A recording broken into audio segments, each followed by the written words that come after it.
pod recording and give another great big shout out to Steelseries and StarCraftSource.com.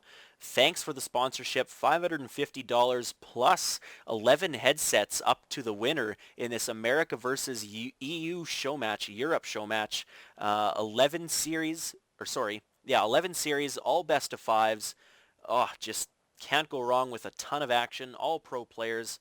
And big thanks to glhf.tv for streaming it. Scan, my co-caster, for this Yo. next 3 weeks here. And of course, I am SchickySC. The VODs will be up on my YouTube channel shortly after the games have concluded. So let's All go ahead right. and get this started. If you're ready, Ready when you are. 3, 2, 1, start. All right, so here we go. Spawning in the upper right as red Protoss, we have TT1. This is his last chance to try and get a number up onto the scoreboard today for the U.S. in this matchup. And in the lower left-hand corner as blue Terran, we have Sjow, who has a commanding 2-0 lead in this matchup. He could potentially win this one for Europe right here, right now. Yep, I can't wait. TT1 really needs to change up his play. Sjow has been just absolutely dominating him in the last 2 games. He needs to have some kind of different tactic to come back and put a number up as on the board, as you said. All right, so just waiting to see what the initial build order from both players is going to be. We have our first supply depot on the way from Sjow, but Show's gone immediately to try to get some Hellions early on in both matches. A single Hellion or a few for some scouting, backed up by some tanks right afterwards, has been working for him thus far with a nice balance of Ravens and Marines as well. But it looks like TT1 has been trying to push thus far to getting those Colossi a bit too hard and not getting enough of a defensive stance with enough gateway units. Absolutely. I think all the well-known commentators have commentated on this before. The fact that a lot of Protoss players are just rushing to Colossi and not getting a good base army up and running, or getting a good army while their economy is just building. Stick more to gateway units. They're more reliable in the sense that they're not gimmicky in a sense, or they can't be taken out like Vikings really easily. But anyways, we'll have to see if he changes his play up or if he sticks to his fast Colossi off 2 base. We do have our first barracks about to complete for Sjow. Be interesting to see if he decides to transfer directly over into a factory yet again. First gas is complete. Will he be going for a second gas early on like last time? We shall see. First gateway is also just completed for TT1. And he's getting a Marine already and rallying it towards his destructible rocks. He's maybe fearing that TT1's looking for a kind of a drastic move and maybe trying to do a proxy pylon. A very nice job by Sjow, showing his skill and checking all over the base, making sure nothing fishy's going on, and that he's not going to lose this match point to something easy peasy and cheesy. TT1 is already going for his second gas as well. We have a factory on the way from Sjow, so Sjow is continuing the build order that he's done all day. Yeah, don't change what ain't broken, you know? Exactly. That second refinery shortly after the factory starts, that's in good order and allow him to get his starport started. I think he starts a tank before, a Hellion before he starts his starport usually. Yeah, he has been doing that for the past few matches. Absolutely. That Hellion, effective for scouting, putting on any kind of early pressure, just forcing the Protoss to either get that stalker out or do something drastic. And there it is again. There's that Hellion making his way out onto the map, and there he goes, drops the starport immediately afterwards. Don't fix what ain't broken. As you just said, this build order has been working for Sjow the entire matchup against TT1. There's no reason for him to change this up, as he's already on match point. If it works again, it works again. If it doesn't, hey, I've got 2 more matches to try and potentially win this. TT1 going in kind of an opposite direction of what he used to be, or what he has been. He's going for a very fast robotics facility, and I sure hope that's going to be for an Observer and an Immortal.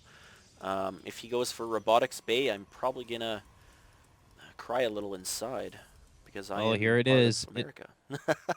Robotics facility is complete. He's not building anything out of it yet. Here comes the Observer. Okay, so he is doing an Observer at least. But here we go. A little skirmish happening out here at the middle of the map. Hellion is down to just a little smidgen of health. He was down to 10 health.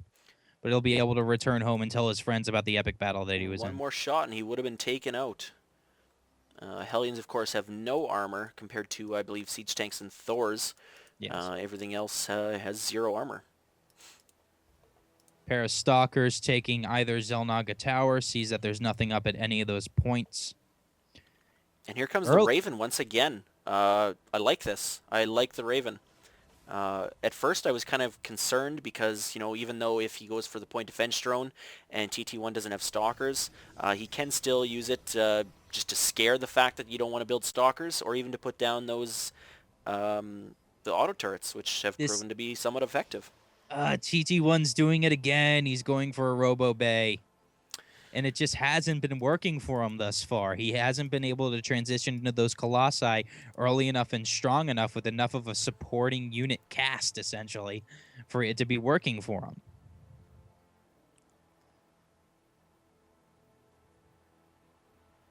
In the meantime, we do have a Nexus on the way from TT1, has a pylon being built right outside of it. The Hellion gets in. Ooh, is he going to get some kills? He gets a couple. 3 kills in before he gets taken out. Nice warp in with the Zealot here, just denying his entry back into the minerals.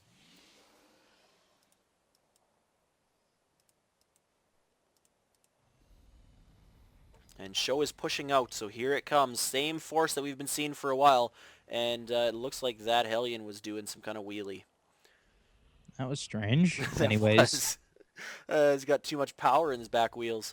No, he's looks not like going to push quite yet. He's going to throw up that command center first. He has seen that TT1's putting up his, or already has his Nexus up. So the income tab should show that TT1's got quite a lead on the income. 37 harvesters to 30, and a bit more minerals per second, but gas is the same. Moving out across the center of the map with this unit composition, again, no siege tech with this initial push. Yeah, I'm not sure how I feel about that. If Stim was a little bit earlier, I would probably say okay, because he's got the medevac, so Stim would completely make sense. But he may try to push right when Stim is done. Oh, does he see the Observer? He walks right by that Observer with the Raven and the Marines and doesn't take it out. Wow. So missed opportunity there. Another pair of Hellions and 1 Marine joining this unit composition of Sjow.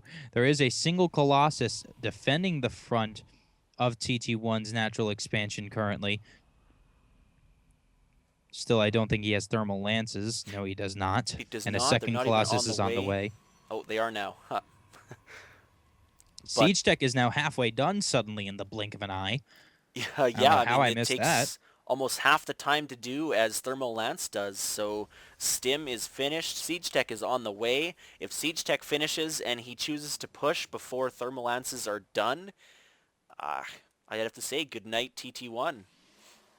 And here we go with a major push here from Sjow. Siege Tech is going to be more than done by the time he makes his way into his opponent's base.